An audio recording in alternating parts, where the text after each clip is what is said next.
ସମସ୍ତଙ୍କୁ ନମସ୍କାର ଜଣାଇ ମିନି ଜିକେ କ୍ଲାସର ମଜା ଓ କୁତୁକୁତୁ ପ୍ରଶ୍ନ ଭାଗ 36କୁ ସମସ୍ତଙ୍କୁ ସ୍ୱାଗତ କରୁଛି।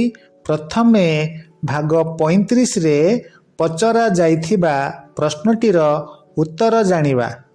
ପ୍ରଶ୍ନଟି ଥିଲା, ସେ କିଏ ଯାହାର 21ଟି ଆଖି ଅଛି କିନ୍ତୁ ସେ ଦେଖିପାରେ ନାହିଁ?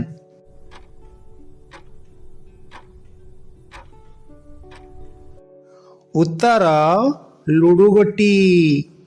ପ୍ରଶ୍ନ ନମ୍ବର 2 ଚତୁର ଢଗ ପ୍ରଶ୍ନଟିଏ, ସହସ୍ର ମୋର ଆଖି ପାରେନା କିନ୍ତୁ ଦେଖି, ଭଲ ଜିନିଷ ମୁହଁରେ ଧରି ମୁଁ ଫିଙ୍ଗିଦିଏ ଆଉ ବାକି, କୁହନ୍ତୁ କ'ଣ?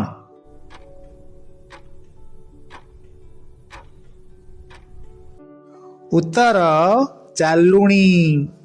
ପ୍ରଶ୍ନ ନମ୍ବର 3 ସୁନ୍ଦର ପ୍ରଶ୍ନଟିଏ, କାଟି କରି ତା ମୁଣ୍ଡ ଦେଲି ତାକୁ ମୃତ୍ୟୁ, ହସିଲା ସେ କିରିକିରି, ଯେତେ କାଟିଲେ ବି ପାରିବନି ତୁମେ ଜୀବନରୁ ମୋତେ ମାରି, କୁହନ୍ତୁ କ'ଣ?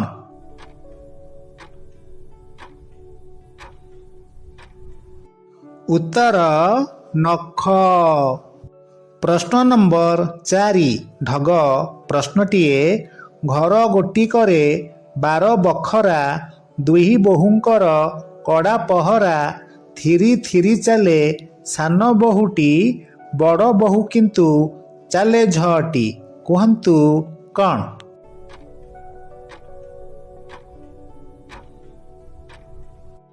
ଉତ୍ତର ଘଣ୍ଟା।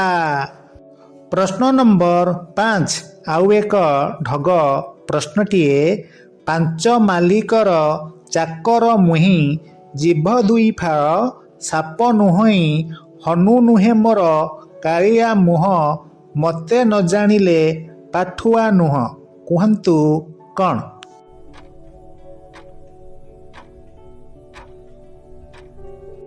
ଉତ୍ତର କଲମ।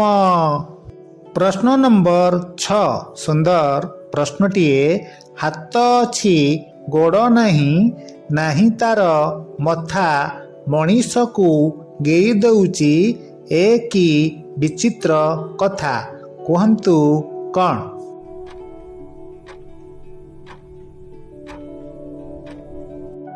ଉତ୍ତର 60। ପ୍ରଶ୍ନ ନମ୍ବର 7 ଢଗ ପ୍ରଶ୍ନଟିଏ, ବାପ ବଙ୍କା, ପୁଅ ସଳଖା, ନାତି ଟୋକା, ଭାରି ତରକା, କୁହନ୍ତୁ କ'ଣ?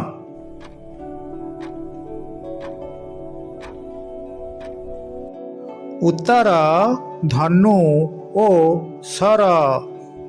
ପ୍ରଶ୍ନ ନମ୍ବର 8 କଳା ଗୋଲାପ କେଉଁ ଦେଶରେ ମିଳିଥାଏ?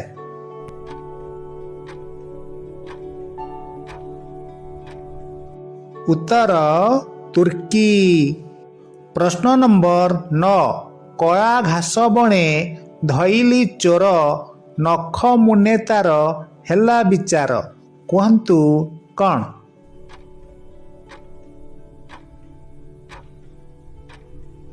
ଉତ୍ତର ଉଙ୍କୁଣି। ପ୍ରଶ୍ନ ନମ୍ବର 10 ଚତୁର ପ୍ରଶ୍ନଟିଏ, ସେ କିଏ ଯାହାକୁ ଆମେ ଚଲେଇଲେ ଚାଲେ କିନ୍ତୁ ଆଗକୁ ଯାଇପାରେ ନା?